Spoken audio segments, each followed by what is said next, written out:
We are going to tie my variation of Higa's SOS nymph. So in the vise, I am putting a number 16 short-shanked curved nymph hook with a 2.8 millimeter black bead. I also use black nickel beads on occasion when I have them. Both of them work well on this pattern. First thing I'm going to do is take our thread. For this pattern we're going to use Danville. This is 70 denier black. I like this thread because it lays quite flat. Anytime I'm building a thread underbody on a nymph, I really like a flat thread. It seems to give you better coverage and much easier to work with than a typical very round thread that's corded up like a uni thread. Okay, we're going to start thread on the hook. Trim off the tag. Now this pattern is very intensive in the wrapping. Since we're using this thread to build up this underbody, we're going to be wrapping a ton of times. And as we wrap, every wrap we make around the shank of that hook, we're going to cord up our thread. And you can see the bobbin spinning. That's spinning counterclockwise on its own because gravity's trying to get rid of the kinks we've already put in the thread just by starting the thread on the shank. So each time I stop tying this pattern to save time, I naturally just give the bobbin a good counterclockwise spin to combat the effects of all the winding we've got to do on this pattern. And that helps me keep the thread in more of a neutral floss-like state. Okay, so the first thing we're going to tie in here is our ribbing wire. To rib this fly, we are using UTC Ultra wire in silver. This is brassy sized. We're going to tie this on the near side of the hook shank. I'm going to tie it in about there for right now. The next thing I'm going to do is tie in our tail material. Now to tail these flies, you can use black pheasant tail, but black pheasant tail isn't the easiest material to get. And I've got a ton of this. It is basically dyed black, just hackle. But it's reasonably stiff fibers and it's black and it works very well. So I'm going to peel off about 10 of these fibers for the tail. If I was using pheasant tail, black pheasant tail fibers, I would be using many fewer, probably 4 or 5 fibers. But because these are thinner, even though they're a good stiff fiber, they're quite a bit thinner. So I use about 10 on a size 16 like we have here. So I keep the tips aligned. Now I'm going to get them directly on top of the hook shank. And I'm going to do 2 light wraps and just let the weight of the bobbin hang there and keep those from moving. Now I've got to estimate how long I want the tail. And on a typical nymph hook, you could let them sit there and you'd have a good idea. But because this is a curved hook, you've actually got to take your finger and bend them down so you can get an idea of where they're going to come to down in here.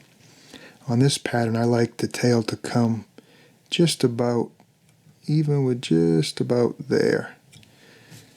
So I'm going to test and see how this looks. That's just a bit too far, so I'm going to shorten the tail a tiny bit. That's going to be good right there. So I'm going to give the bobbin another counterclockwise spin to get it to lay a little flatter.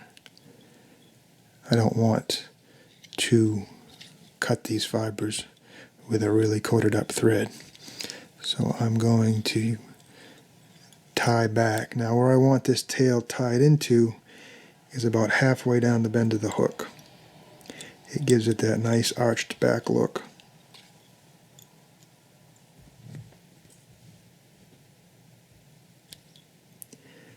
Right about there. So now we're going to wrap forward. I'm going to flatten out our thread again.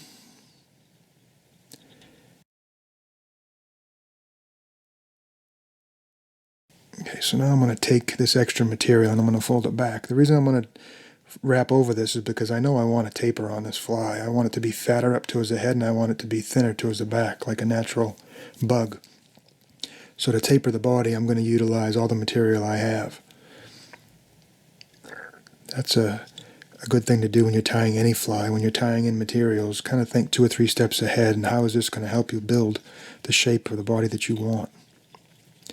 So I'm going to wrap that back, and I'm going to come almost all the way back to the tip, and I'm going to stop.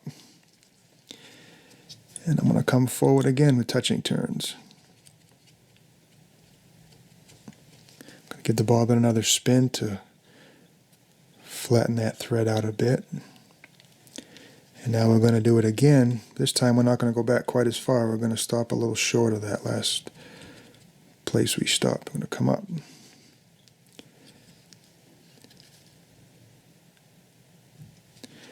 Now I'm going to come back, not quite as far back again. And you can see what that's doing is it's basically building a tapered body for you. Come back one more time to about there. I'm going to come up, and that's going to do it. Now I'm going to put in a half hitch or two to make sure nothing happens with our thread as we're wrapping up this ribbing wire. So I'm going to make open spiral wraps with this wire, just about like that.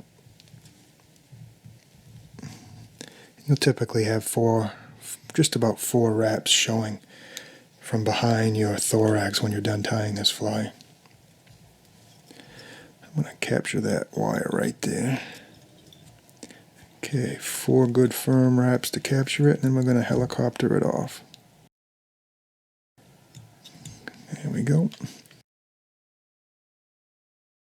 Now I know the thorax for this fly I want to come back a little bit further than the bead.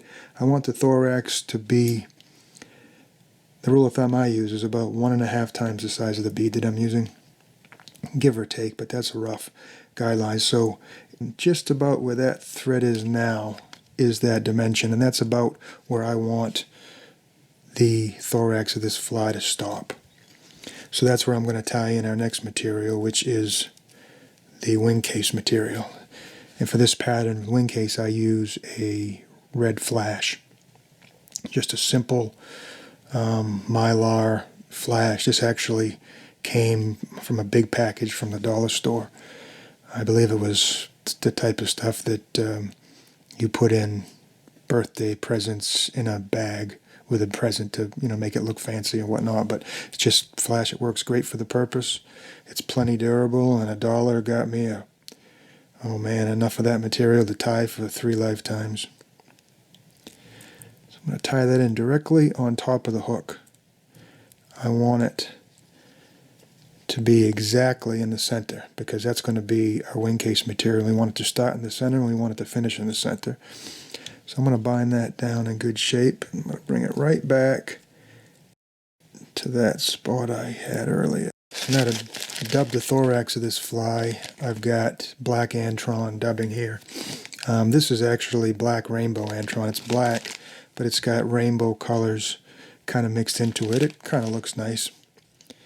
But you can use any type of black dubbing on this fly.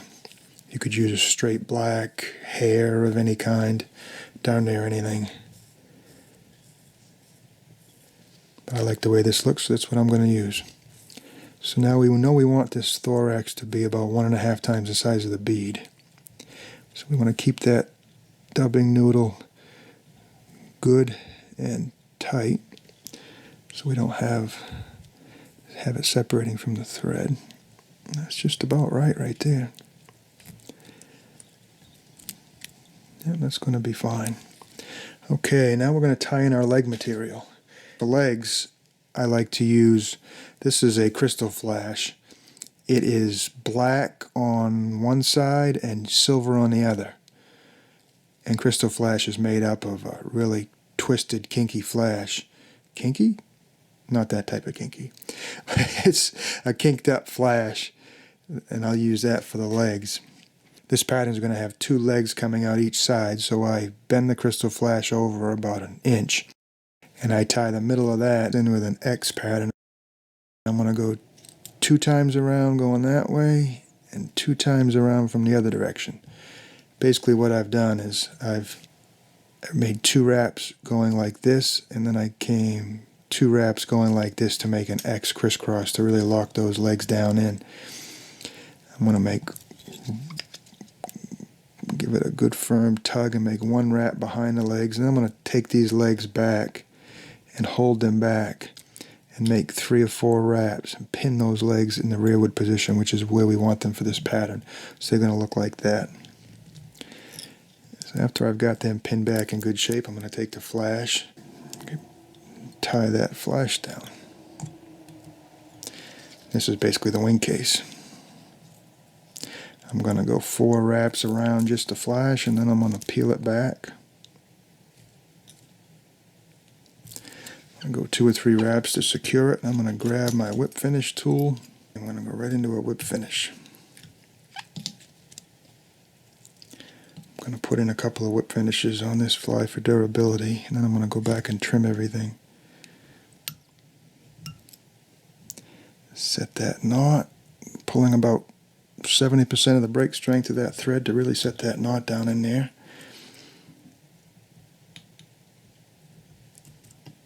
Do a second one. There. I'm going to get rid of our thread. That's what we've got left. Now we're going to get rid of our flash, trim that off close.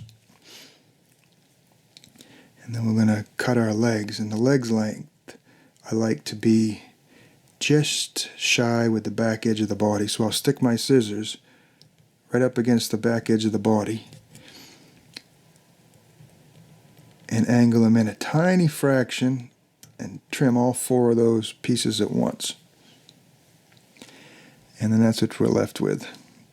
Just separate them a little bit, and there's two legs on each side. And that is my version of the SOS fly. This is one of the best prospecting nymphs there is. It's a nice, reasonably simple tie, and it works pretty much everywhere. I have a lot of good luck with this fly, and a lot of fellows around the country do as well. Hope you enjoyed the tie. Now go tie some.